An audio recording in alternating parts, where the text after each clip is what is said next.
Solo travelling একটা অনন্য অনুভব, যেখানে প্রতি মুহূর্তেই কিছু না কিছু নতুন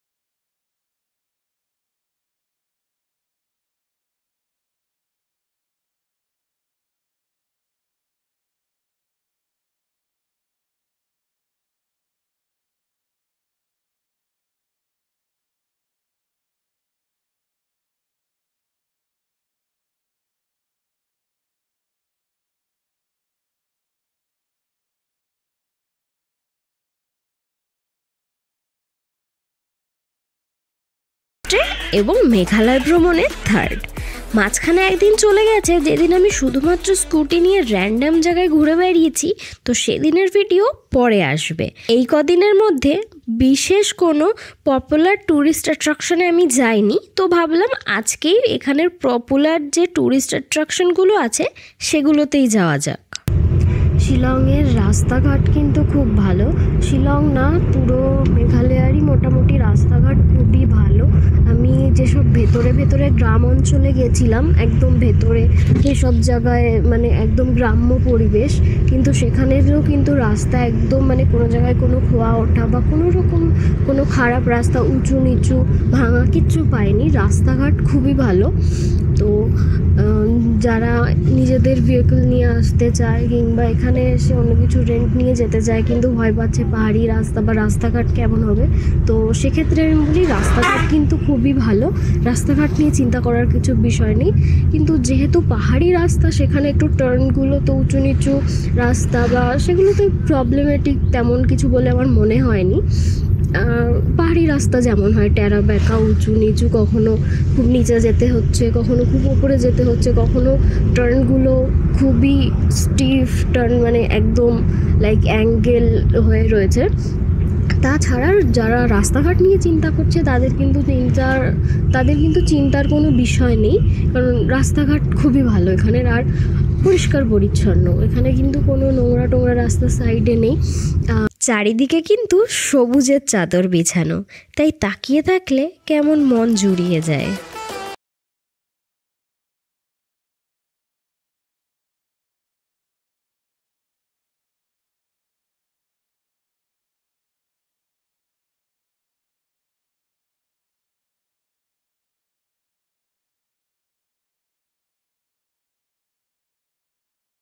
পৌঁছে গেলাম আমাদের প্রথম স্পট লাইট লুমে। চারিদিক পাহাড়ে ঘেরা একটা অসাধারণ জায়গা এটা। লাইট লুমে কিন্তু এন্ট্রি ফিজ নেই, এখানে পার্কিং ফিজ। বড় গাড়ির জন্য 50 রুপিস আর স্কুটির জন্য 40 রুপিস।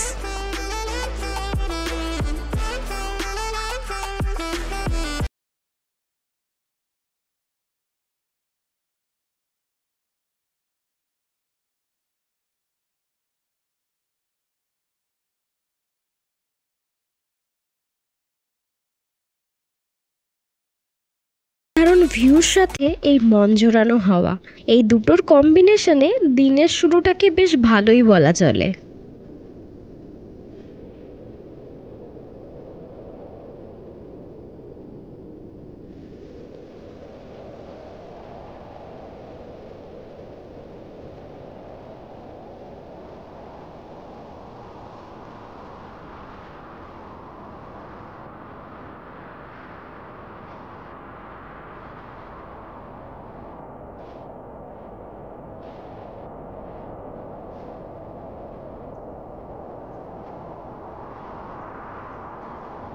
এই লাইট লুমের মধ্যেই পাশে একটা জায়গা ভিউর জন্য বিশেষ করে আলাদাভাবে রাখা হয়েছে, আর সেখানের এন্ট্রি ফি ছিল 10 টাকা করে।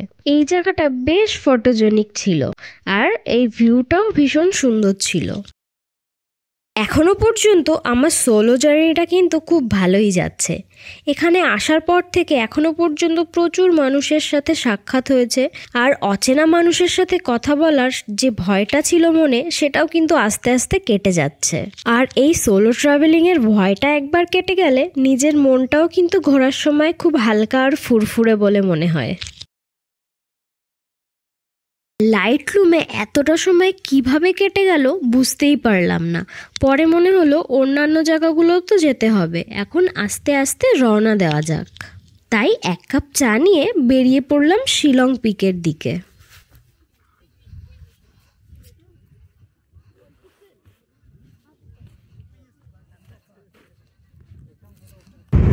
যে স্পটগুলো থাকে সেই স্পটগুলোর থেকেও বেশি কিন্তু এই রাস্তায় যেতে যেতে যেসব সিনগুলো থাকে সেগুলো কিন্তু বেশি ভালো লাগে, সেগুলোই দেখতে দেখতে যাচ্ছি।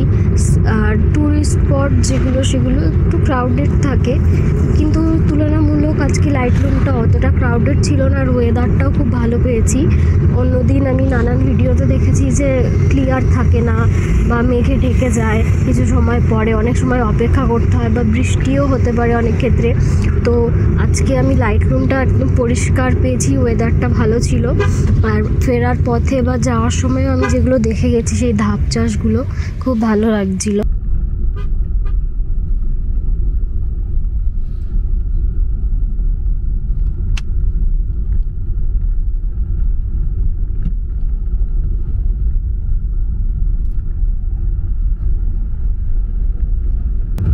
এখানে সম্ভবত সব চাষ হয়েছে, প্রচুর চাষের জমি, এবং পরপর অনেক ল্যান্ড রয়েছে যেখানে সব চাষ হয়েছে। তো সব দেখা যাচ্ছে গাছগুলো লাগানো পরপর, আর উঁচু নিচু পাহাড়ের মধ্যে কিন্তু অনেক সব চাষ করে রাখা রয়েছে। বইয়ে পড়া যে জিনিসগুলো সেগুলো যখন নিজের চোখে দেখা যায়, নতুন নতুন জিনিস যেগুলো আমরা বইতে পড়েছি যেমন ধাপ চাষ, এখানে কিন্তু এই লাইটলুমের পথে প্রচুর সেই ধাপ চাষগুলো দেখা যাচ্ছে।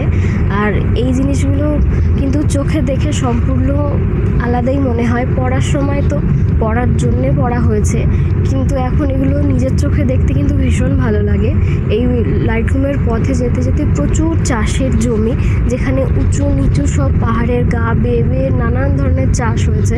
কালকে স্মিথ রোডের পাশে এক জায়গায় গেছিলাম, সেখানেও সব টমেটোর চাষ হয়েছিল, পুরো ফুল হয়েছিল সেখানে টমেটোর ফুল।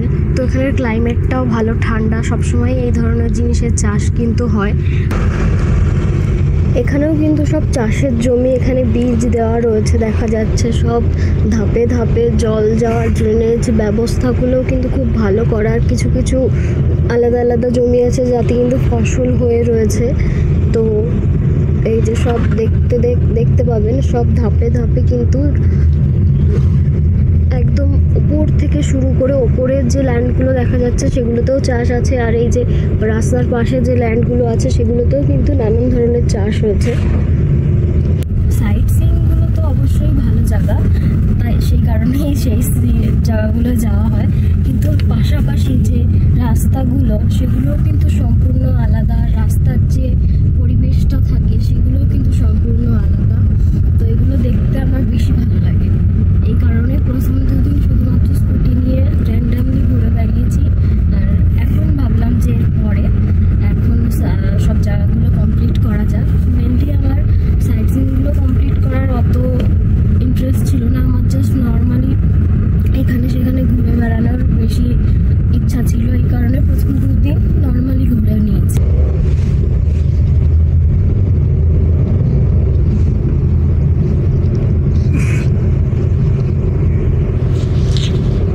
যারা এরকম পাহাড়ি রাস্তা দেখতে পছন্দ করে বা এই ধরনের রাস্তার ভিডিও দেখতে পছন্দ করে, তারা কিন্তু আমার চ্যানেলে এই ধরনের প্রচুর ভিডিও পেয়ে যাবে, যেখানে শিলংয়ের ভেতরে শিলংয়েও আর শিলংয়ের বাইরেও নানান যে গ্রাম রয়েছে সেই সব জায়গার রাস্তাঘাটের প্রচুর ভিডিও আছে। তো যারা দেখতে ইন্টারেস্টেড তারা কিন্তু অবশ্যই আমার চ্যানেলে দেখতে পারে, তাদেরকে এই আই বাটনে আমি সব মেনশন করে দেবো, আর ডিসক্রিপশানেও কিন্তু লিঙ্কগুলো থাকবে। তো যারা ইন্টারেস্টেড তারা দেখতে পারেন।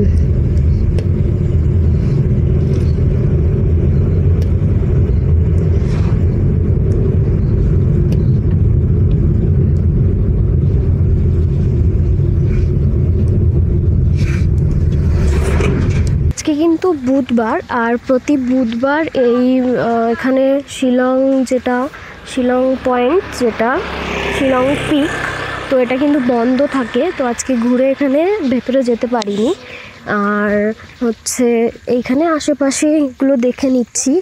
আর এই যে এখানে কিছু ইউনিক আমি বেরিজ দেখতে পেয়েছি, তো আমি দেখাই।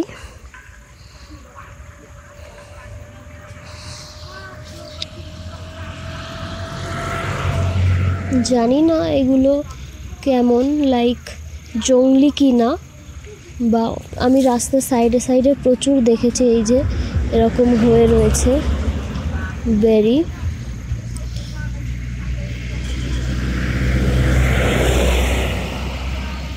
I don't think these are edible. Could be poisonous. I don't know.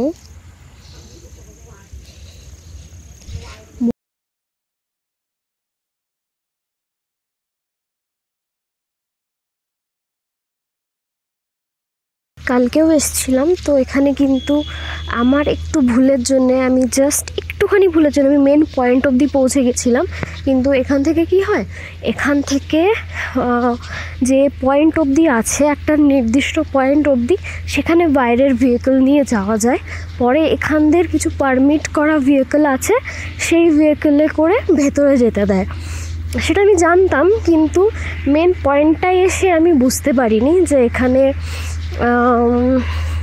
এখানে আমাকে থামতে হবে, থেমে এখান থেকে গাড়ি নিয়ে ভেতরে যেতে হবে। এটা বুঝতে পারলে বা কেউ বলেও নি আমি স্কুটি নিয়ে চলে যাচ্ছি, কেউ আটকায়ও নি, আটকালে বুঝতে পারতাম। আর গুগল বা বাজিত তো একটা রুট থেকে চলে গেলে আর একটা রুট দেখায় যে এদিকে যাও। এবার এই কারণে বুঝতে পারিনি, আর নানান জায়গায় সব চলে গেছি। পৌঁছেছিলাম রাইট ওয়েতে, একটু মিস্টেকের জন্য আর পৌঁছাতে ভেতরে যেতে পারিনি। এবার আজকে এসেছি, আজকে বুধবার বলে বন্ধ, তো এই পাশেই একটু ঘুরছি। আর এখানে একটা উঁচু জায়গা মতো রয়েছে, তো দেখাচ্ছি। তো ওখানটাই একটু ঘুরে আসি। ওখানে ওই দিকটা একটা মনোলিথ টাইপের কিছু একটা আছে জায়গাটায়।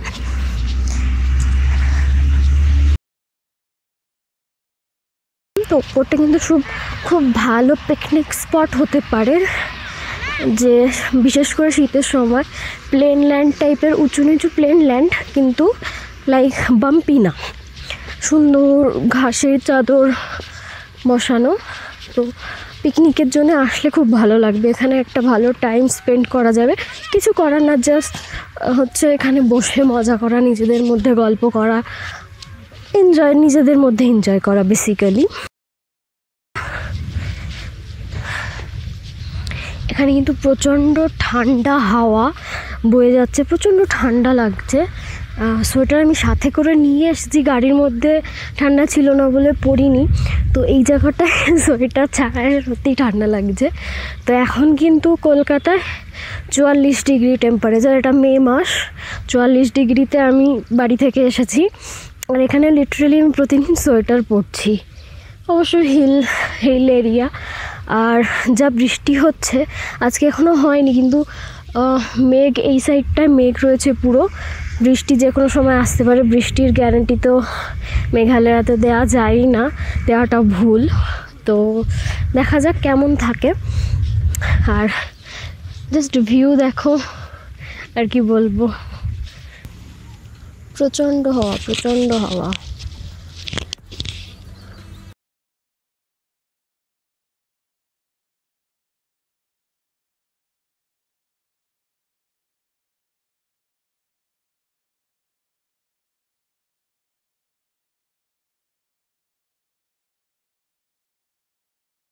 তুলতেই না হয়ে যাচ্ছে, খুব সাবধানে তুলতে হবে।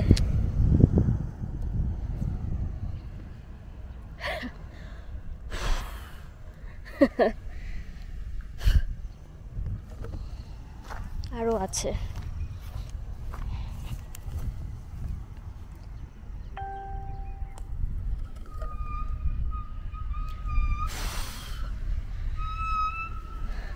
তো যাওয়া যাক নেক্সট স্পটে। ঠান্ডা লাগছে। এই জিনিসটা কিন্তু ওই সেক্রেট ফরেস্টেও ছিল, এই মনোলিথগুলো।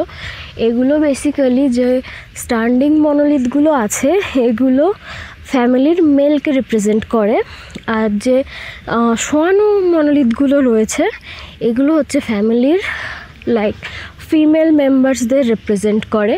এগুলো পুরনো যুগ থেকেই ওদের মধ্যে রয়েছে। তো এখানেও একটা বেশ সুন্দর সাজিয়ে রাখা রয়েছে বিষয়টা।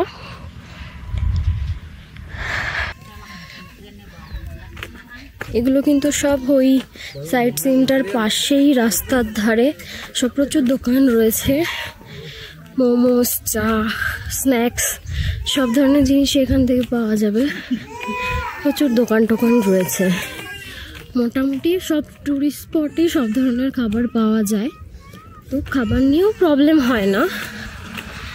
শিলং পিকের পরে চলে এসেছি এলিফ্যান্ট ফলসে। এখানে টিকিট এবং পার্কিং ফিজে মোট আমার 100 টাকা পড়েছিল। পার্কিংয়ের অপোজিট সাইডেই ছিল সুন্দর দোকান, যেখানে পাওয়া যাচ্ছিল নানান ধরনের জিনিস। বিশেষ করে আমার এখানে যেটা ভালো লাগলো এটা হচ্ছে পাইন কোন দিয়ে তৈরি করা এই ফুলগুলো। এলিফ্যান্ট ফলে কিন্তু পৌঁছে গেছি, আর এখানের আওয়াজটা কিন্তু খুবই ভালো লাগছে। নানান দিকে গাছপালার যে পোকামাকড়ের একটা আলাদা আওয়াজ আছে, আর সাথে ঝর্ণার আওয়াজ, এটা কিন্তু খুব ভালো লাগছে। আর এখানে যাওয়ার আগে কিন্তু ম্যান্ডেটরি রয়েছে হ্যান্ড ওয়াশ স্টেশন, ম্যান্ডেটরি কিনা জানি না, বাট হ্যান্ড ওয়াশ স্টেশন আছে। তো যাওয়া যাক, দেখা যাক।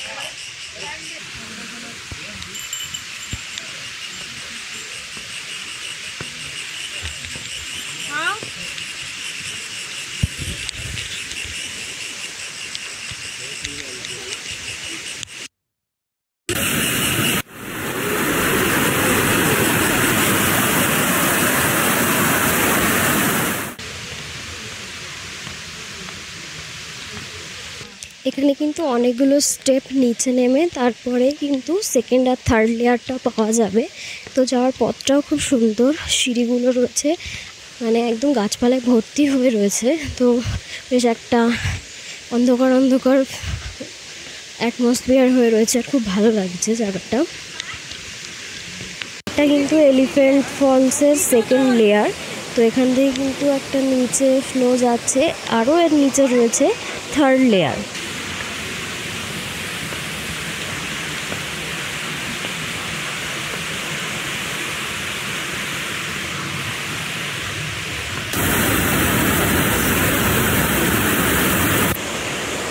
বেশি টুরিস্টি প্লেসে স্পটগুলো গেলে কিন্তু সবসময় লোক বেশি থাকে, ভর্তি লোকজন কিন্তু এখানে আজকে সব লোকজন পাওয়া যাচ্ছে। আর এখানে নিজেদের আওয়াজ অলমোস্ট শোনাই যাচ্ছে না। এখন রেনি সিজন অলমোস্ট স্টার্ট, তো সব ওয়াটারফলেই হোপফুলি ভালো জল পাওয়া যাবে। তো ওয়াটারফল দেখতে আসার জন্য কিন্তু এটা খুব ভালো সিজন। বাকি জায়গাগুলোর জন্য একটু প্রবলেম হয়ে যায়, ওয়েদার খারাপ হয়ে যায়। তো আজকে এখনও পর্যন্ত বৃষ্টি হয়নি, দেখা যাক কেমন কি থাকে ওয়েদার।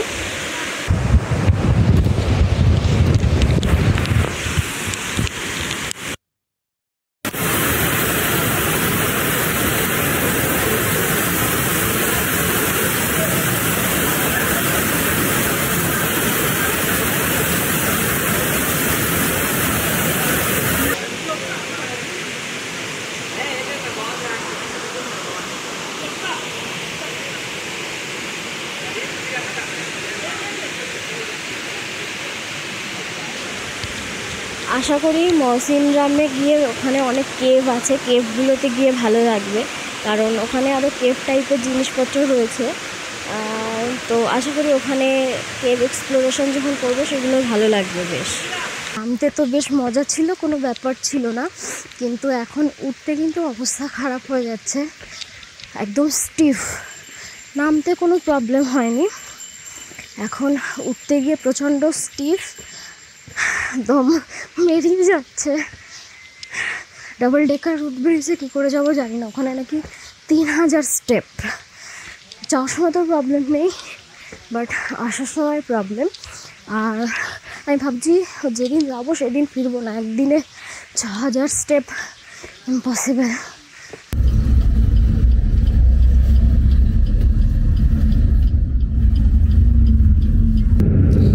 যে টি গার্ডেনটা ছিল এখানে ভিডিও করা অ্যালাউ ছিল না, তো এখানে টিকিট ছিল পার হেড 20 টাকা করে। ফটো তোলা অ্যালাউ ছিল, কিন্তু কোনো রকম ভিডিও করা যেত না। তো বাইরে থেকে গাড়ি থেকে যাওয়ার পথে সেগুলো দেখিয়ে দিচ্ছি। আজকে কিন্তু সারাদিনই খুব ভালো গেছে, কোনো বৃষ্টি হয়নি।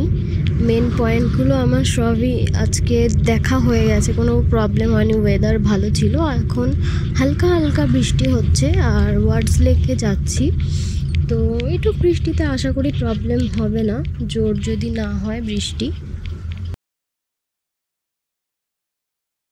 জার্নির একদম শেষে চলে এসেছি ওয়ার্ডস লেকে। এখানে টোটাল 70 রুপিস লেগেছিল টিকিট এবং ক্যামেরা ফিস মিলিয়ে। এই লেকের মধ্যে ঢুকেই প্রথম যেটা চোখে পড়লো সেটা হলো এই অসাধারণ অর্কিডটা।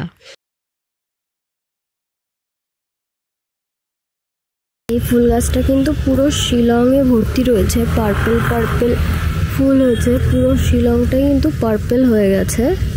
তাছাড়া নভেম্বরে চেরি ব্লসম ফেস্টিভ্যালও হয়, কিন্তু এটা চেরি ব্লসম না, একটা বেশ সুন্দর কালারফুল পার্পল কালারের ফ্লাওয়ার পুরো মেন সিটির মধ্যে রয়েছে। এটা ভীষণ ভালো লাগে দেখতে।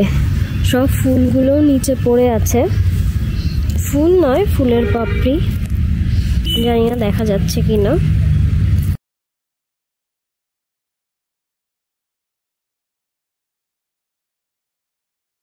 এরপর লেকের চারিদিকে ঘুরছিলাম আর প্রচুর ফুল নতুন নতুন কিন্তু এখানে দেখতে পেয়েছিলাম। শীতের সময় আসলে হয়তো ফুলের ভ্যারাইটিগুলো আরও বেশি থাকবে, কারণ আরও নানান ধরনের ফুলের গাছ দেখলাম ওখানে লাগানো রয়েছে। পেছনে এই ফুলগুলো কি ফুল জানি না, কিন্তু ভীষণ সুন্দর। আমি যেখানে আছি তো ওখানেও এই ফুলগুলো আছে, হলুদটা, আর এখানে দেখছি পিঙ্ক কালারেরও আছে, হলুদও আছে, তো বেশ সুন্দর ফুলগুলো। এখনও অবধি যারা ভিডিওটা দেখেছেন আশা করি ভিডিওটা তাদের ভালোই লেগেছে। আর ভিডিওটা ভালো লাগলে সাবস্ক্রাইব করে আমার এই সোলো ট্রাভেল জার্নির সাথে জুড়ে যান। তো এখানে এসে বোটিং করতে চাইলেও কিন্তু বোটিং করতে পারবে, প্রচুর রয়েছে লেকের মধ্যে। আমি যখন এসেছিলাম অনেকে বোটিং করছিল, তো এখন বৃষ্টি নামার কারণে হয়তো এখন আর কেউ বোটিং করছে না, কিন্তু যে বোটিং করতে চায় লেকে বোটিংও করতে পারবে। আগে এই ব্রিজটা দিয়ে কিন্তু পারাপার করা যেত, এখন আটকে দেওয়া হয়েছে, হয়তো এখন ভালো নেই, মজবুত নেই সেইভাবে, এই কারণে গেটটা আটকে দেওয়া হয়েছে ব্রিজের। আজকের জন্য এই পর্যন্তই, দেখা হচ্ছে আগামী ভিডিওতে।